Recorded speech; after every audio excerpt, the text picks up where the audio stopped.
Hello guys, welcome back to my channel. আশা করি কাছে এবং দূরে, দেশে এবং বিদেশে যে যেখানে আছো ভালো এবং সুস্থই আছো।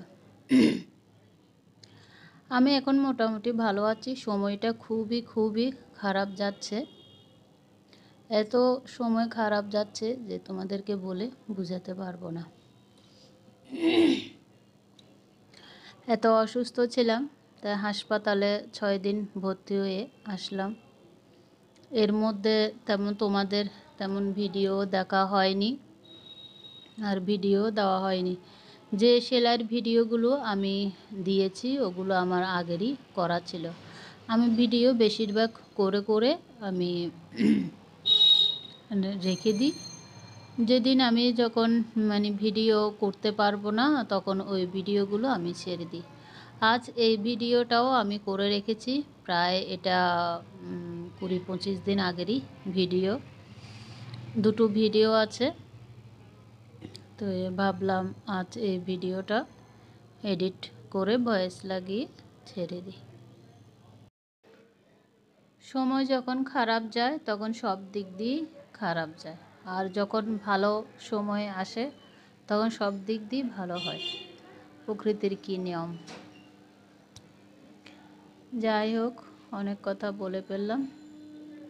আমি সকালবেলার জন্য জলখাবারে একটা ভাজি করলাম। সকালবেলা আমি রুটিটা বানিয়েছি আর এখন এই ভাজিটা আমি করে নিয়েছি। এটা বিট, গাজর, ক্যাপসিকাম, ডিম দিয়ে একটা ভাজি করে নিয়েছি। এখন যেহেতু বিটের সিজন, তাই বিটটা একটু খাওয়া হয়। আর এই বিটের দিয়ে এই ভাজিটা চট জলদি হয়ে যায়, খেতেও খুব ভালো লাগে। সকালবেলা জলখাবার সেরে দুপুরবেলা রান্না করে নিলাম। দুপুরবেলা একটু বাঁধাকপি দিয়ে একটু সবজি রান্না করেছি, আর সকালবেলার যে ভাজিটা করেছি ওটা রয়ে গেছে। ভাজি আর সবজি নিয়ে বসে পড়লাম দুপুরবেলা খেতে। আগে তো প্রচুর মাছ খাওয়া হতো, ইদানিং মাছটাও আর খেতে ইচ্ছে করে না। ভাবছি এখন থেকে মাছ ডিমও ছেড়ে দেব, একদম ভেজ খাওয়া শুরু করব। মাংস খাওয়া ছেড়ে দিয়েছি সে দীর্ঘ অনেক বছর, 2008 সালে। এরপর থেকে আর মাংস খাওয়া হয়নি। মাছ ডিম প্রচুর খাওয়া হয়েছে, এখন হচ্ছে বলতে গত কিছুদিন ধরে আমার মাছটাও তেমন খেতে ইচ্ছে করে না, ডিমটাও তেমন খেতে ইচ্ছে করে না। এখন ভাবছি মাছ ডিম সবই ছেড়ে দিয়ে এখন নিরামিষ খাওয়া শুরু করব। যাই হোক, দুপুরবেলা খাওয়া দাওয়া করে একটু রেস্ট করেছিলাম, যেহেতু শরীরটা ভালো নেই। একটু ঘুমিয়েছিলাম প্রায় 15-20 মিনিটের মতো করে।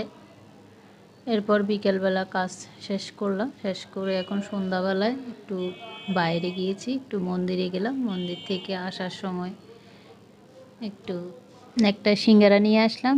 যেহেতু সিঙ্গারা আমার এগুলো খাওয়ার নিষেধ, তাই বেশি নিই না, একটা সিঙ্গারা এনেছি। দুটো ভুজিয়া নিয়ে আসলাম।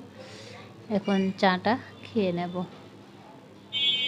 চাটা খাওয়া শেষ। রাত্রে আমি ভাত খাবো না, ভাত খেতে ইচ্ছে করছে না, রুটিও খেতে ইচ্ছে করছে না, তাই ভাবলাম একটু করে চাউমিন রান্না করে নিই। এই চাউমিনটা আমি সম্পূর্ণ ভেজ আমি রান্না করেছি। এখানে আমি কালো জিরে, আলু, দুটো আলু দিয়েছি কুচি করে আলু, টমেটো, আর নামানোর আগে আমি একটু কাজু বাদাম দিয়ে দিয়েছি। এতে খুবই ভালো হয়েছে খেতে। আর এই চাউমিনটা আমি সম্পূর্ণ ঘিয়েই রান্না করেছি। যেহেতু এখন ভেজ খাওয়া শুরু করব, তাই ঘিটাও রেগুলার খেতে চেষ্টা করি। এত ভালো হয়েছে এই ঘি দিয়ে চাউমিনটা, দেখে আপনাদের সাথে অন্যদিন শেয়ার করব। আজকের মতন আমি ভিডিওটি এখানে শেষ করছি। যে যেখানে আছো সব সময় আমার পাশে থেকো, যদিও বা আমি অসুস্থ থাকার কারণে সব সময় সবার ভিডিও দেখতে পারিনি, এই জন্য তোমরা আমাকে আবার ছেড়ে যেও না। আজকের মতন আমি এখানে শেষ করছি।